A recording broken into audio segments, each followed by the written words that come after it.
Hey everyone, this is going to be a long and messy one. Buckle up, because even now, after all these years, I'm still trying to wrap my head around everything that happened. I never thought I'd be one of those guys posting my life story on Reddit, but here we are. Maybe sharing this will help me find some kind of closure. 7 years ago, my life fell apart in the most humiliating way imaginable. My wife, let's call her Lisa, was everything to me.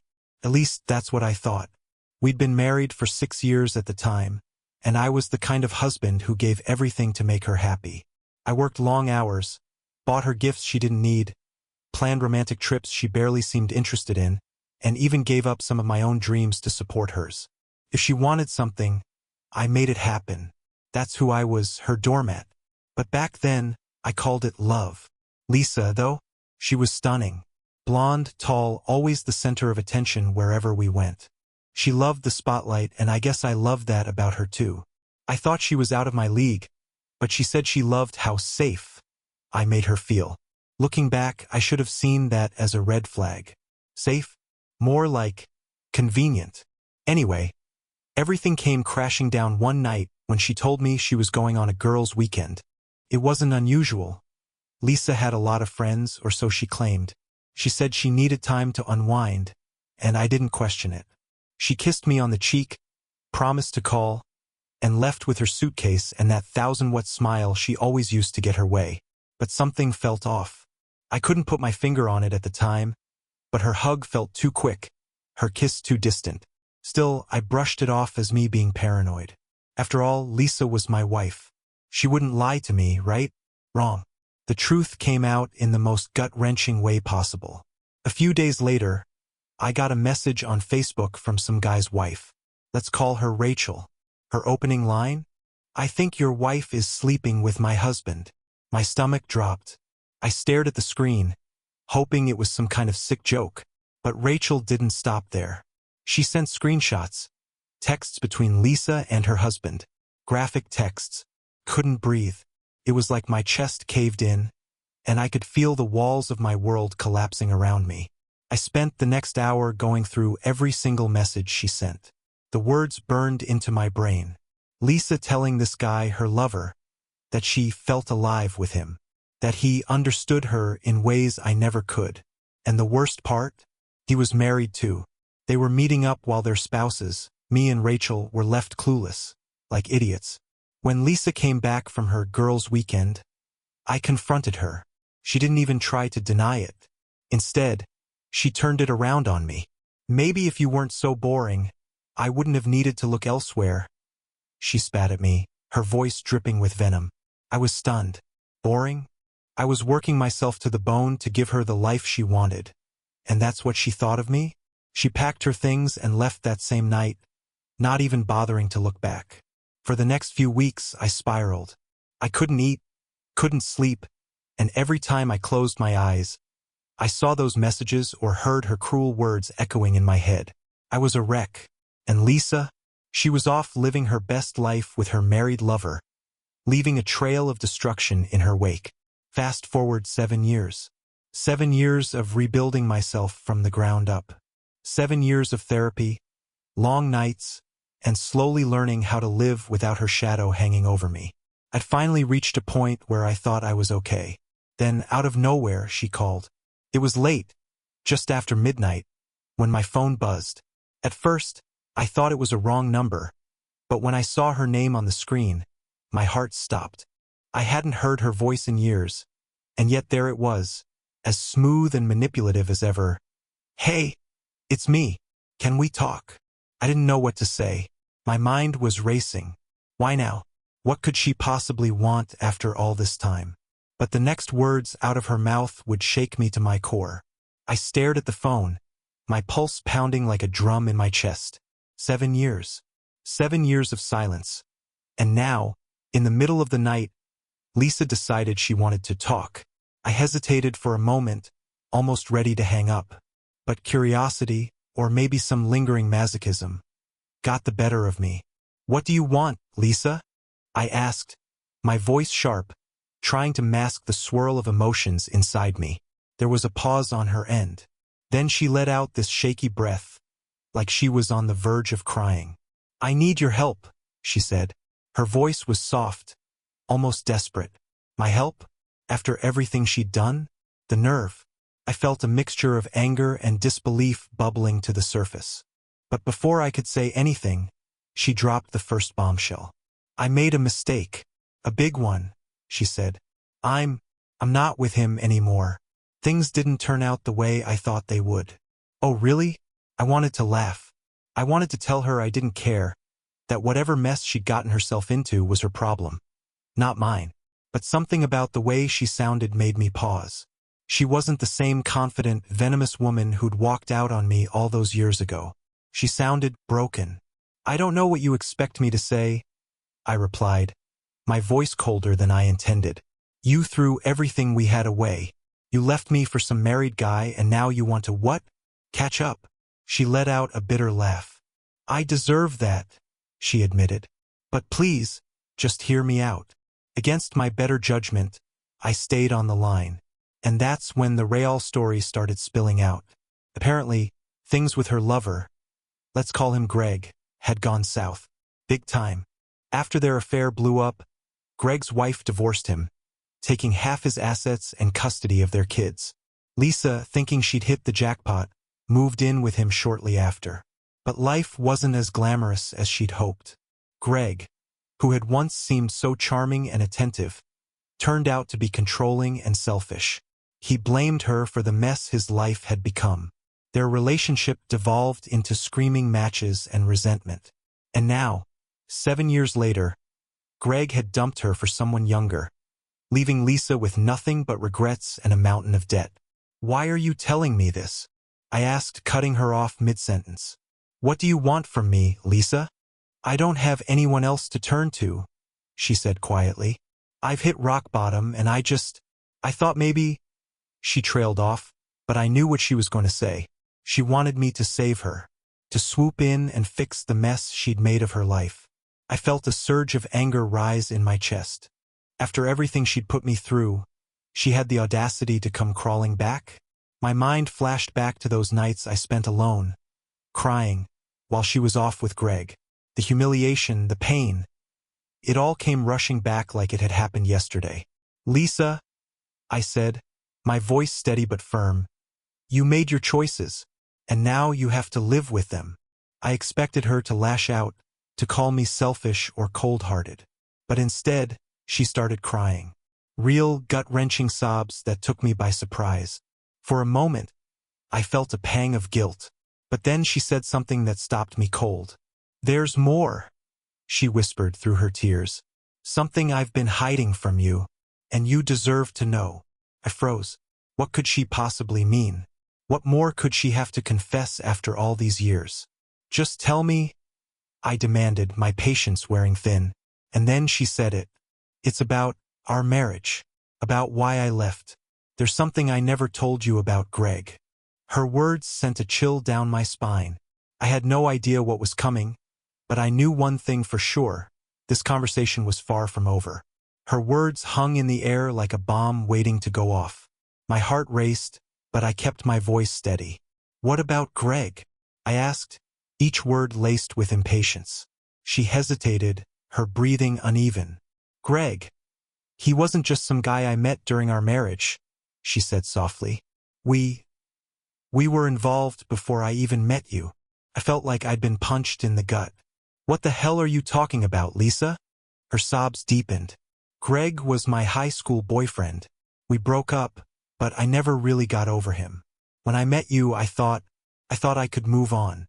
But then he came back into my life. I couldn't believe what I was hearing. All those years, all the sacrifices I'd made for her, and now she was telling me I had been some kind of backup plan. The anger bubbling inside me threatened to spill over. "So what?" I snapped. "You married me because he wasn't available? Then the second he showed up again, you threw me away like trash." "It wasn't like that," she cried. "I did love you, but when Greg came back, I got confused. He said all the right things, made me feel things I hadn't felt in years." "Things you hadn't felt with me?" I said bitterly, finishing her sentence. There was silence on her end, which only confirmed what I already knew.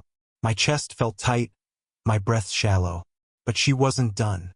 "There's more," she said, her voice barely above a whisper. "When I left you, I didn't just choose Greg. I was pregnant." The room spun. Pregnant? My mind raced back to the weeks before she left. She'd been distant, but I'd chalked it up to stress. Was it possible? No, no way. Pregnant, I repeated, my voice shaking. Was it mine? "I don't know," she admitted. "I didn't get the chance to find out. Greg convinced me it had to be his. He was so sure. But now I'm not so sure." I felt the world crash down around me. 7 years of anger, heartbreak, and confusion boiled into one moment of pure disbelief. She'd stolen years of my life, left me in ruins, and now she wanted to unload this? After everything? "Why are you telling me this now?" I demanded, my voice rising. "What am I supposed to do with this?" "I just thought you deserved to know," she said, sniffling. "If there's even a chance. If the child is yours." "No," I cut her off.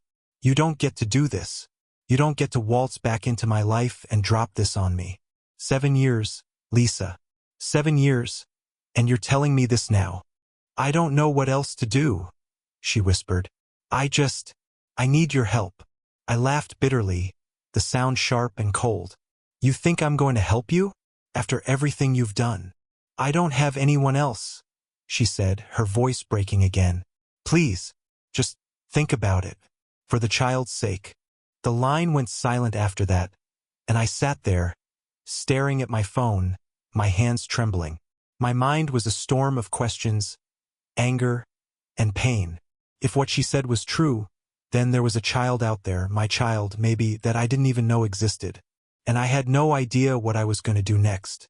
I didn't sleep that night. Lisa's words kept replaying in my mind like a broken record. Pregnant. Might be mine. 7 years ago. Every scenario imaginable raced through my head. What if it was my child? What if this was some kind of manipulation? What if she was lying again, just like she had so many times before? By morning, I was exhausted but resolute. I wasn't going to let her drag me into her chaos without answers. If there was even a sliver of truth to what she said, I needed to know. For my own sanity. I called her back. She answered almost immediately, like she'd been waiting. "I didn't think you'd call," she said softly. "Don't get your hopes up," I snapped. "I want answers, Lisa. Real ones. Not your usual half-truths." She sighed, and for a moment I thought she might hang up. But then she spoke. "The baby was a boy. His name is Ethan." The name hit me like a freight train. I'd always wanted kids. We'd even talked about names once, back when our marriage still felt like it had a future. Ethan had been one of my favorites. Now she was telling me there was a boy out there with the name I'd picked, and he might be mine? I swallowed hard, forcing myself to stay calm. "Where is he now?" "With Greg," she said, her voice trembling. "When we split up a few months ago, Greg got full custody.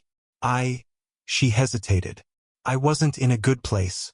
I couldn't fight him." "You mean you didn't try?" I said, my anger bubbling to the surface. "You walked away from your own kid, Lisa. What the hell is wrong with you?" Her sobs started again, but I didn't care. I was too angry, too hurt. "I thought I was doing what was best for him," she managed to choke out. "Greg had the money, the house. I didn't have anything. And now you want me to fix it," I said bitterly. "You want me to swoop in and clean up your mess, just like always." "No," she said, her tone suddenly sharp. "I'm not asking you to fix anything. I just thought you deserved to know. If Ethan's yours, he should have a chance to know you. He deserves that much." I didn't know how to respond. My chest felt tight, my thoughts a tangled mess. Was she manipulating me? Trying to guilt me into something? Or was there some shred of genuine remorse in her words? "Do you have proof?" I asked finally. "That he might be mine?" There was a long pause before she spoke again. "No," she admitted. "But I'm willing to do a DNA test. Whatever it takes." Her answer caught me off guard. For someone as selfish and manipulative as Lisa, This felt out of character. Or maybe I was just looking for an excuse to believe her. Fine, I said, my voice cold. Set it up. But let me make one thing clear. If this is some kind of game, if you're lying to me again, I swear. I'm not, she interrupted. I promise, I'm not. I hung up without another word, my hands trembling. I didn't trust her, not for a second. But I couldn't ignore the possibility that Ethan was my son. If he was, then he deserved better than the mess Lisa had made of her life. He deserved better than Greg. And maybe, just maybe, he deserved better than me. The next week passed in a haze of anxiety and second-guessing. Lisa wasted no time arranging the DNA test. To my surprise, she even offered to pay for it. Part of me wondered if it was an act of desperation, her last attempt to cling to some sliver of decency. Or maybe she was just that confident Ethan was mine. The test itself was quick and clinical. I showed up at the lab, gave a sample, and left without saying a word to Lisa. She was there, of course, sitting in the waiting area, her eyes red and puffy like she hadn't slept in days. I didn't acknowledge her, and she didn't try to speak to me. Good. I wasn't in the mood for her crocodile tears. The results were supposed to take a few days, but every hour felt like an eternity. I couldn't focus on work, couldn't sleep, couldn't think about anything else. What if he was mine? What if he wasn't? Either way, my life was about to change forever. Then the email came. I stared at the subject line for what felt like hours before finally clicking it. My hands were shaking as I opened the attachment, my eyes scanning the words until they landed on the one piece of information I'd been dreading and hoping for. 99.9% probability of paternity. I sat there in stunned silence, the words burning into my brain. Ethan was mine. I had a son I'd never met, who had no idea I existed. A son who'd spent the last 7 years being raised by Greg, the man who destroyed my marriage. My emotions swung wildly between joy and rage. Joy because, for the first time in years, I felt like I had a purpose again. Rage because Lisa had stolen those years from me. She'd robbed me of the chance to watch my son grow up, to be there for his first steps, his first words, his first everything. And now, after all this time, she wanted me to pick up the pieces? Couldn't. I wouldn't. But Ethan? He deserved to know the truth. He deserved to know who I was, and why I hadn't been there. I called Lisa that night. She answered on the first ring, her voice hesitant. "Did you get the results?" she asked. "He's mine," I said bluntly. "I want to meet him." There was a pause, then a shaky sigh. "Okay," she said. "But you need to know something first." "What now?" I snapped. I was done with her games, done with her excuses. "Greg, he doesn't know," she admitted. "I never told him Ethan might not be his. He thinks—" She trailed off, her voice cracking. I laughed bitterly. "So you lied to him too. Why am I not surprised?" "I didn't know what to do," she cried. "I was scared. Greg was so sure Ethan was his, and I didn't want to save it." I cut her off. "I don't care about Greg. This isn't about him. This is about Ethan." "You're right," she said quietly. "But you have to understand, Greg's not going to take this well. He's not the most stable person." I felt my stomach tighten. "What do you mean?" She hesitated again, and I could almost hear her biting her lip through the phone. "He's controlling, angry, when things don't go his way." Her voice trailed off, but the implication was clear. "Is Ethan safe with him?" I asked, my voice deadly serious. "Yes," she said quickly. "Greg loves him. He's a good dad. But this is going to destroy him." "Good," I said coldly. "Maybe he deserves to feel what it's like to lose everything." Lisa didn't respond, but I didn't care. I wasn't doing this for her or for Greg. I was doing it for Ethan. And nothing, no one, was going to stop me. I spent the next few days trying to figure out how to approach Ethan. How do you introduce yourself to your own child, knowing he spent his entire life thinking someone else is his father? Would he even want to meet me? Would he resent me for showing up after all this time? Lisa texted me a few times, trying to coordinate. Each message was full of nervous energy, like she was afraid I'd back out. But I wasn't going to let her cowardice or Greg's temper stop me. Ethan was my son, and he deserved the truth, no matter how messy it got. Finally, Lisa arranged for me to meet him at a park near Greg's house. She told Greg it was a family friend who wanted to meet Ethan, a half-truth she hoped would buy us enough time to get through the meeting without a scene.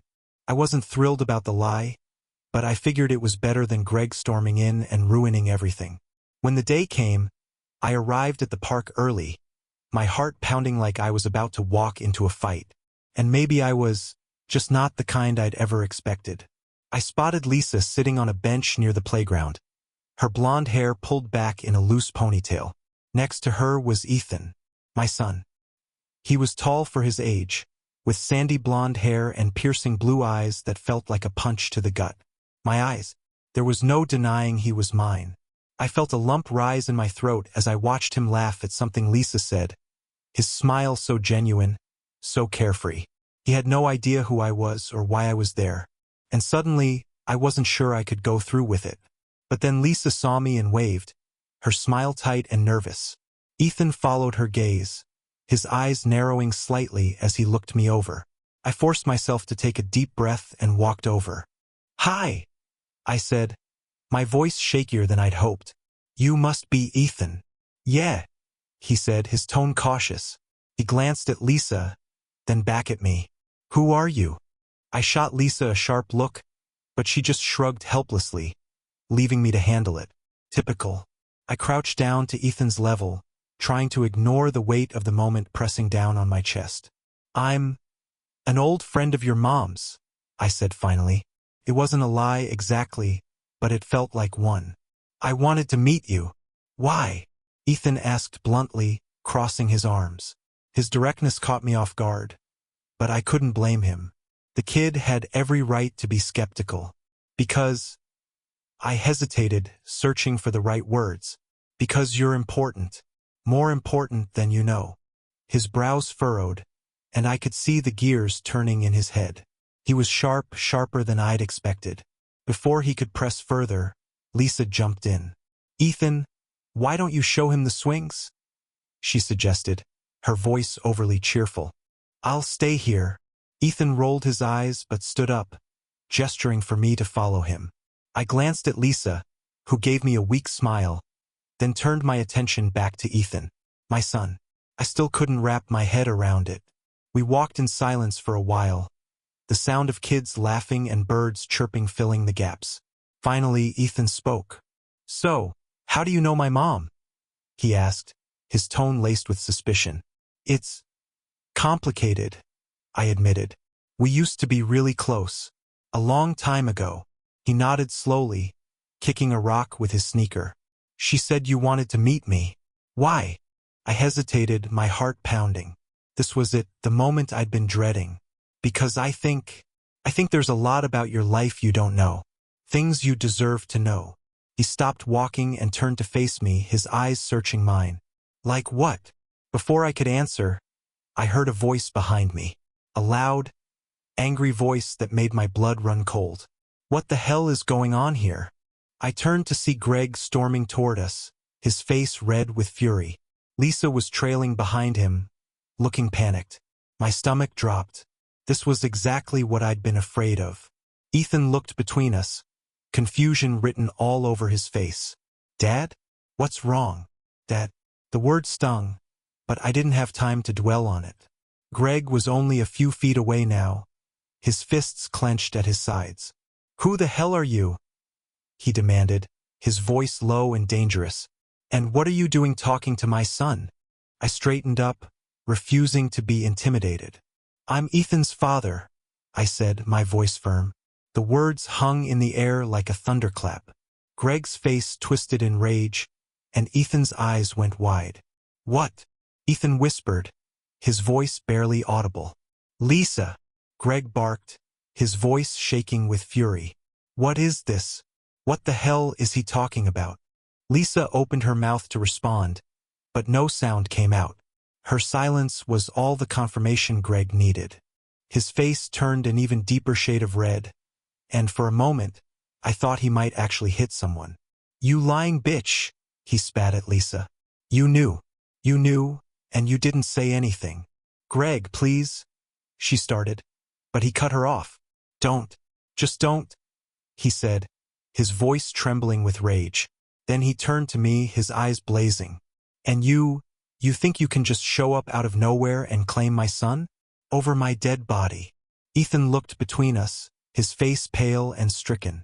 Is this true? He asked, his voice cracking. Are you my real dad? My heart broke at the pain in his voice. Yes, I said quietly. I am. He stared at me for a long moment, then turned and ran.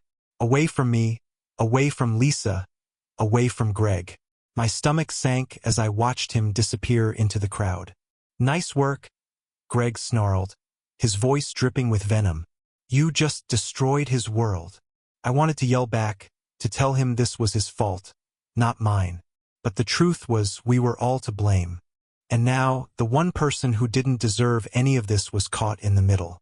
I stood there, frozen, as Ethan disappeared into the park. My mind screamed at me to chase after him, but my legs felt like they were cemented to the ground. Greg was still glaring at me, his face twisted with rage, but I didn't care about him. All I could think about was Ethan, my son, running away from the truth I'd just dropped on him. Lisa finally broke the silence. We have to find him, she said, her voice trembling. Greg, you need to calm down. Don't tell me to calm down. Greg snapped, rounding on her. You lied to me, Lisa. You let me believe he was mine for 7 years. 7 damn years. I didn't know, she cried. I didn't know for sure, and I was scared. You think this has been easy for me? This isn't about you, I shouted, my voice cutting through their argument. This is about Ethan. He just found out his entire life has been a lie, and he's out there, alone, trying to process it. We need to find him. Now.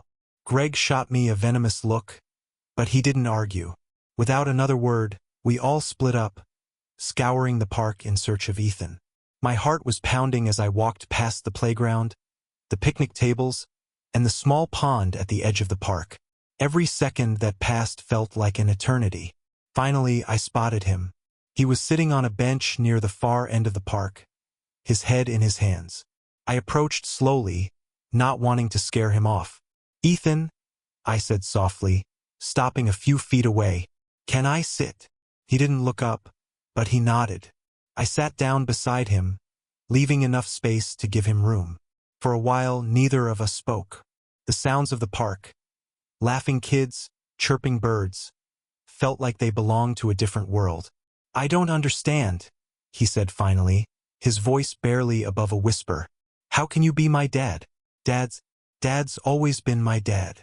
I swallowed hard, trying to find the right words. I know this is confusing, and it's not fair to you, but the truth is, your mom and we were together before she was with Greg. When she left, I didn't know she was pregnant. If I had, I would have been there for you. He looked at me then, his blue eyes filled with tears. My eyes. Why didn't she tell me? He asked, his voice cracking. Why didn't she tell anyone? I shook my head, feeling a mix of anger and sadness. I can't answer that. But I promise you, Ethan, I'm here now.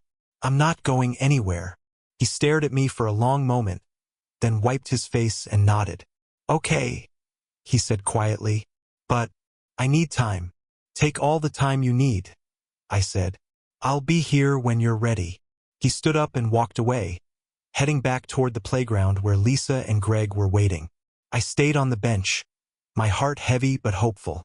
It wasn't the reunion I'd imagined, but it was a start. I sat there on the bench, staring into the distance as Ethan walked back toward Lisa and Greg. My hands trembled, my mind racing with everything that had just unfolded. This wasn't how I'd imagined meeting my son.